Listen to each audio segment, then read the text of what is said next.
Depuis que je suis né et jusqu'à ce jour, je n'ai jamais vu le Real se ridiculiser comme ça. Et depuis que je suis né jusqu'à aujourd'hui là, je n'ai jamais vu le Real avoir peur du Barça comme ça. Et depuis que je suis né jusqu'à ce jour, je n'ai jamais vu le Real paniquer comme ça. Et oh non, vous faites pitié les Madrilènes. Thierry Henry avait dit, je crois c'est lui qui avait dit ça, tous les clubs du monde ont peur du Real Madrid. Mais le Real Madrid a peur du Barça. Thierry Henry mérite qu'on lui donne une bière bien glacée, les gars. Non, Thierry Henry mérite que toute la communauté Barça, cette déclaration-là, qu'on lui donne, qu'on l'envoie un cadeau, les gars. C'est-à-dire, c'est aujourd'hui là que je confirme vraiment cette citation-là, les gars. Les autres clubs ont peur du Real Madrid, tremblent devant le Real Madrid. Regardez le Bayern cette saison en Champions League. On parlait d'eux en termes meilleur club actuellement en Europe. Ça faisait paniquer les autres, ça faisait trembler. En Bundesliga, ça écrasait tout le monde. Ils sont arrivés devant le Real Madrid comme ça là. Ils ont failli se faire sauter par le Real. Chez eux-mêmes, ils couraient derrière le score. J'ai regardé le match là comme ça, j'ai dit, mince, ça c'est le Bayern. Mais non, Thierry Henry l'avait dit. Les autres clubs, quand ils sont devant le Real Madrid, ils ont peur. Même si le Real est nul à chier comment. Même si le Real pratique le rarambol, quand ils sont devant le Real, même s'ils pratiquent le meilleur football en ce moment-là en Europe, même si c'est eux les plus puissants, s'ils tombent contre le Real Madrid, c'est là où tu confirmes que oui, ils ont la peur en eux. Mais vous voyez, le Real Madrid qui fait peur, c'est-à-dire c'est le monstre qui fait peur à tout le monde.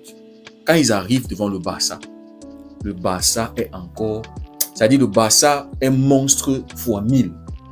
C'est pour ça qu'on a un Real Madrid aujourd'hui qui va se ridiculiser, les amis. Oh non! C'est-à-dire le Real est descendu dans la boue d'Atlético. Juste parce que ils veulent combattre le Barça. Parce que le Barça les fait peur, les gars. Voici 2 saisons blanches. Le Real est en train de sentir que ça peut faire une 3e saison blanche. Donc, ils sont allés. Ils sont prêts de... Ils n'ont même plus de dignité. Depuis qu'ils ont signé Kylian, il n'y a plus de dignité dans ce club. Il n'y a plus de grandeur. Il n'y a plus rien, les gars. Ils ont tout perdu ça. Donc, maintenant, ils sont prêts à tout pour stopper le Barça. C'est-à-dire, Papi Florentino Pérez, tout ce qu'il y a dans sa tête maintenant, c'est comment est-ce que je stoppe le Barça. 16 Champions League, là, ça ne l'intéresse pas. Hein. Une 16e, une 17e, ça c'est pour les fans du Real Madrid. Vous voyez Papi Florentino Pérez, là où il est là. Sa tête, c'est comment est-ce que je vais faire pour descendre ce Barça-là, qui est en train d'avoir un projet sérieux. Une jeunesse qui est en train de monter en puissance. Et en plus de les avoir fait passer 2 saisons de galère, c'est eux qui sont en train de représenter l'Espagne aujourd'hui. Tout ça traumatise le père là. Tout ça fait en sorte que le père là ne dort pas, les gars. Le père là n'est pas tranquille, les gars. Le père là, il a organisé les élections. Qui s'attendait aux élections? C'est parce qu'il est traumatisé, les gars. Il était sorti lors de sa conférence de presse en fin de saison, accusé le Barça de 2 saisons blanches qu'ils ont fait. Tout son discours, même la campagne électorale, c'était sur le Barça. Au Negreira, on a essayé tout sur le territoire national, ça ne passe pas. Maintenant, on va aller se séférer. On a décidé d'appeler l'UEFA. Oh, l'UEFA veut nous sauver. Le Barça nous... Toute sa conférence de presse, sa campagne, c'était sur le Barça. Et aujourd'hui, il est en train de tout faire pour gâcher les mercatos du Barça. Il est en train de... C'est-à-dire, il est actif pour ruiner le mercato du Barça, empêcher le Barça de recruter. C'est-à-dire, il est tellement prêt à tout, même de traîner le badge du Real Madrid dans la boue, les gars. Le plus grand club. Mbappé disait à Soré, le Real Madrid. Oui, le Barça a influencé ce sport, mais en termes de référence, en termes de grandeur, c'est le Real. Mais où est la grandeur dans ce qui s'est passé ce soir? Ce communiqué fictif-là, cet arrangement entre 2 présidents. le président d'Atlético est allé voir Papi Florentino Pérez. Tu es en train de battre campagne. Tu es le plus grand dictateur qu'il y a dans ce sport. Tu es l'homme le plus puissant qu'il y a dans ce sport. Je vais te soutenir. Sors et dis à tes gars que tu vas recruter un galactique. Tu es prêt à dépenser 150 millions. Moi, je vais soutenir cela. Tu vas faire, c'est-à-dire après ta campagne, tu vas faire une offre pour Julián Alvarez. Toi et moi, on sait que Julián ne veut pas venir au Real. Le Real, ça ne l'intéresse pas. Il n'a même pas sa place au Real Madrid. Quand tu as Mbappé, tu as Vini, tu as Rodrigo, tu as. En fait, on sait. Mais pour valider ton truc, on va répondre à ton offre, à ton communiqué. On va effectivement confirmer que oui, Papi Florentino Pérez, le Galactico là qui voulait, c'était Julián Alvarez. Mais nous, non, il est protégé par une clause libératoire. Les 150 millions là, c'est trop petit pour signer Julián Alvarez. Pour monter les enchères de Julián Alvarez aux yeux du monde. Et les amis, ça confirme, ça dit tout le mascarade, s'il confirme effectivement que le Barça avait envoyé cette offre de 100 millions là. Que Fabrizio Romano n'avait pas menti. Et on avait vu le ridicule dans lequel Atlético s'était mis sur les réseaux. Le monde était choqué par la réaction d'un grand club, même s'ils ne sont pas grands. En fait, grand club Atlético, parce qu'en termes de nom, Atlético, c'est un grand club. En termes de nom, en termes de popularité. Tout le monde était choqué de la façon dont Atlético s'était attaqué au Barça, avait répondu à tout ce qui sortait sur les médias. Comment ils avaient même attaqué publiquement Fabrizio Romano.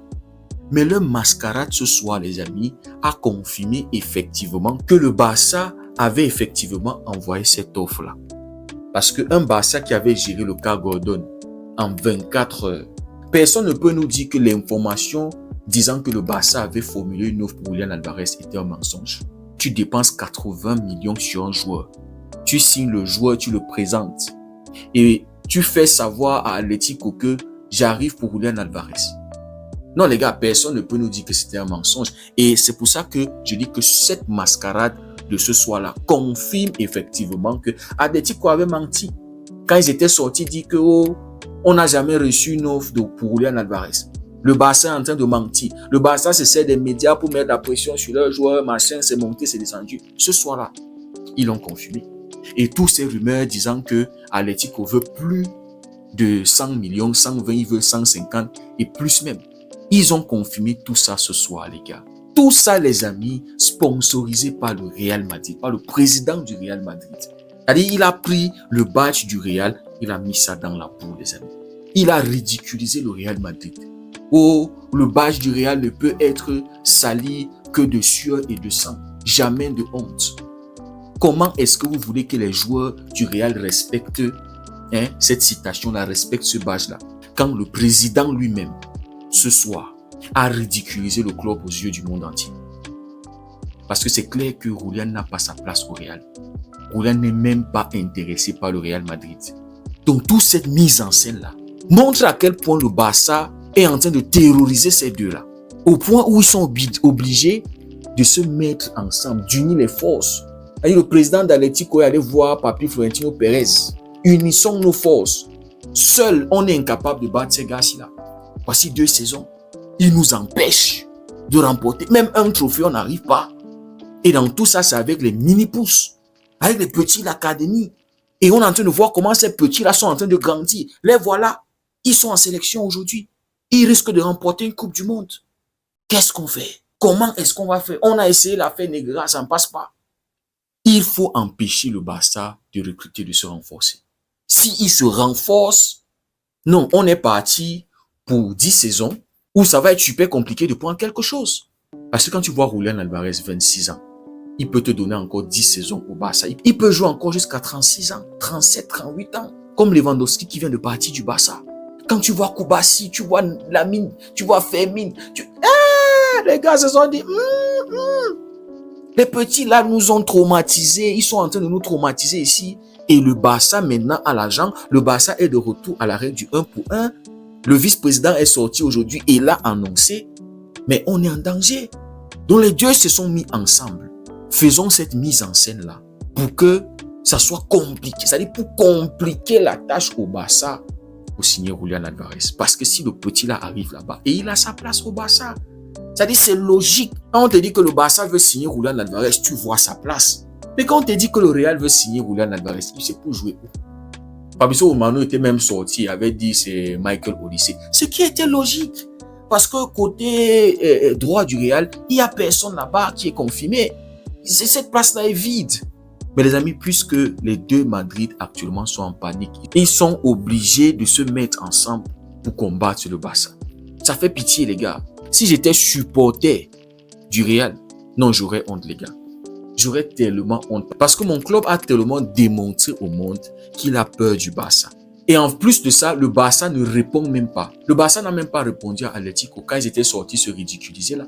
Et le Barça n'a pas répondu à ce communiqué du Real Madrid.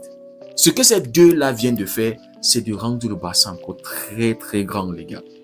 Très très grand. Parce que les grands ne bavardent pas trop. Les grands ne font pas le bruit. Les grands n'ont pas besoin de se chamailler avec les petits. Le Mundo Deportivo est sorti nous dit que le Barça continue à gérer le dossier Julian Alvarez comme il le gère. C'est-à-dire qu'il n'y a pas de changement de plan malgré tout ce qui se passe là. Rien n'a changé. Le Barça a décidé que 120 millions suffit pour Julian Alvarez. Si Julian Alvarez ne bouscule pas, ne fait pas la guerre, ok. C'est pas à cause de ce film-ci là de 150 millions qu'on va commencer à paniquer maintenant et se dire oh, peut-être il faut donner 160, 170, 200 millions. Il n'y aura pas de panique les gars. C'est comme ça les gars. Mesquin club et je suis mesquin fan les gars.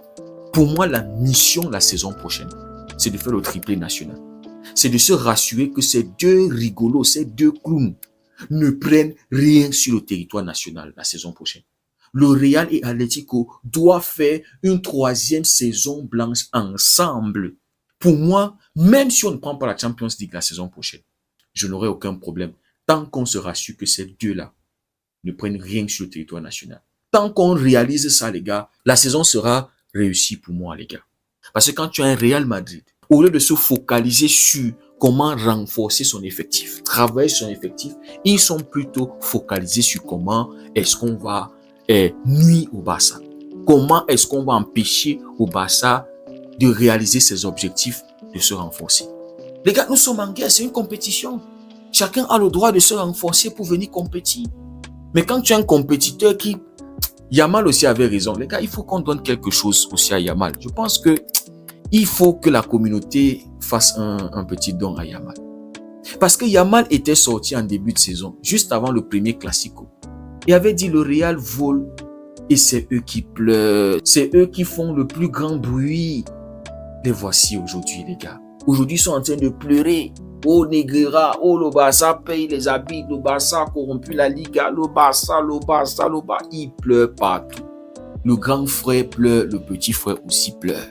Les gars, la saison prochaine, on doit se rassurer. Tous les classiques, on doit taper le Real.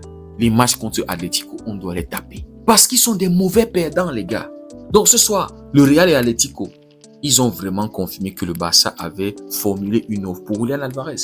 Ils ont vraiment confirmé que Julian Alvarez veut venir au Barça. Et maintenant, les deux se mettent ensemble pour empêcher Julian Alvarez d'arriver au Barça. Parce qu'ils ont peur de ce que le Barça va devenir la saison prochaine. Après avoir signé Gordon. Et avec tout ce qui est en train de se profiler, les gars. Les gars sont en train de tout faire pour que ça n'arrive pas. Mais vos plans vont échouer, les Madrilènes. Mais ramenez qui vous voulez. Vous allez faire une troisième saison blanche. Ramenez au lycée. Ramenez Schlotterbeck. Vous allez faire encore une troisième saison blanche. Pour tout ce mal que vous êtes en train de faire, pour tout ce ridicule-là, vous ne méritez rien de grand. En tout cas, les gars, on va continuer de suivre ce feuilleton Julian Alvarez. Mais j'aime l'attitude de mon club. Le fait qu'on est posé, on ne bavarde pas, on ne fait pas de déclarations, on ne sort pas, on n'est pas dans cette guerre-là. Que les Madrilènes continuent de s'embrouiller comme ils sont en train de s'embrouiller là. Nous, on est posé. Et j'espère que Deco et Boyan vont réussir ce mercato, les gars. Dites-moi ce que vous en pensez en commentaire si le contenu vous a plu. Likez et partagez. Pour ceux qui découvrent cette communauté, n'hésitez surtout pas à nous rejoindre. Merci beaucoup d'avoir suivi la vidéo. On se dit à très bientôt. Passez une belle soirée et que Dieu vous garde.